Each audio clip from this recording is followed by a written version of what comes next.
सभी को फिर से एक बार जय मसीह की। आइए प्रियो, आज फिर से एक बार प्रभु के वचन की ओर हम जाए और उसके वचन के द्वारा एक स्पिरिचुअल रिबॉन्डिंग के बारे में हम सीखेंगे। आज हम लोग मत्ती का सुसमाचार उसका 11वां अध्याय वचन 6 को पढ़ेंगे और वहां पर इस प्रकार स्वयं प्रभु परमेश्वर कहता है, और धन्य है वह जो मेरे कारण ठोकर न खाए। जी हाँ प्रियो, इस वचन को पूरी तरह से समझने के लिए हम लोग आज यूहन्ना की सुसमाचार उसका 18वां अध्याय वचन 1 से 11 तक देखने वाले हैं, जहां पर हम लोग पतरस नामक एक व्यक्ति के बारे में देख पाते हैं। एक ऐसा कैरेक्टर जिसने अपने जिंदगी में काफी उतार चढ़ाव का सामना किया। कई बार वो परमेश्वर के रास्ते से भटका और लेकिन उसने फिर से एक बार कम बैक भी किया। उस व्यक्ति के बारे में आज हम लोग देखने वाले हैं। हम बात करने वाले हैं गेत्सेमनी की जो बाग है, ये जो गार्डन था, उसमें हुई जो घटना है उसके साथ हम लोग देखने वाले हैं। वहां पर हमें देख पता चलता है कि पतरस हमेशा परमेश्वर के साथ ही चला करता था। जब मत्ती का सुसमाचार उसका 26 का 33 वचन हम पढ़ते हैं, वहां पर वो परमेश्वर से कहता है कि चाहे कुछ भी हो जाए, मैं आपसे बिल्कुल भी ना हटूंगा।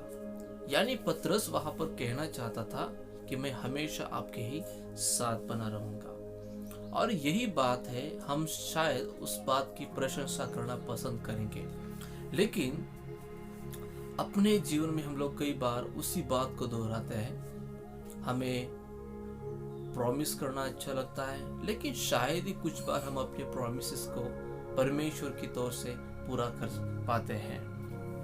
और इसीलिए हम लोग आज यूहन्ना रचित सुसमाचार उसका 18वां जो अध्याय है, उसमें पतरस की हुई हाथापाई के बारे में देखते हैं, जहां पर उसने एक याजक के सेवक का, जिसका नाम था मल्क, उसका कान को काट दिया। जब वे यीशु को पकड़ने ही आए, तब पतरस ने अपने चाकू के द्वारा उनका विरोध किया। शायद हम में से कई लोग उसकी प्रशंसा और करेंगे, क्योंकि हम भी चाहते हैं कि हमारे कुछ दोस्त हैं वो हमारी मदद करें।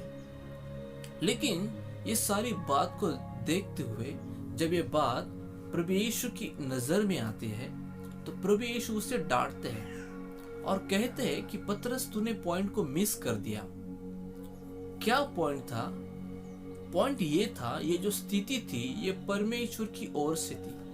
ये परमेश्वर की इच्छा थी कि प्रभु यीशु पकड़ा जाए और सारी मानव जाति के लिए उसका वहां पर अर्पण किया जाए और तीसरे दिन बाद वो फिर जी उठेगा। ये बात परमेश्वर की योजना में थी, जगत के उद्धार के बारे में थी, लेकिन वहां पर पतरस मानो एक टांग लड़ाने के माफिक कुछ काम कर रहा है, और यही पॉइंट था, वो मिस कर रहा था। जी हाँ प्रियो, परमेश्वर की इच्छा में उसने गड़बड़ी करने का प्रयास किया है प्रियो। इसलिए हमें यहाँ पर एक सबक मिलता है। हम कुछ परिस्थितियों को जगी तौर से ना देखें, लेकिन कुछ परिस्थितियों को हम आत्मिक तौर से देखना जरूरी होता चाहिए।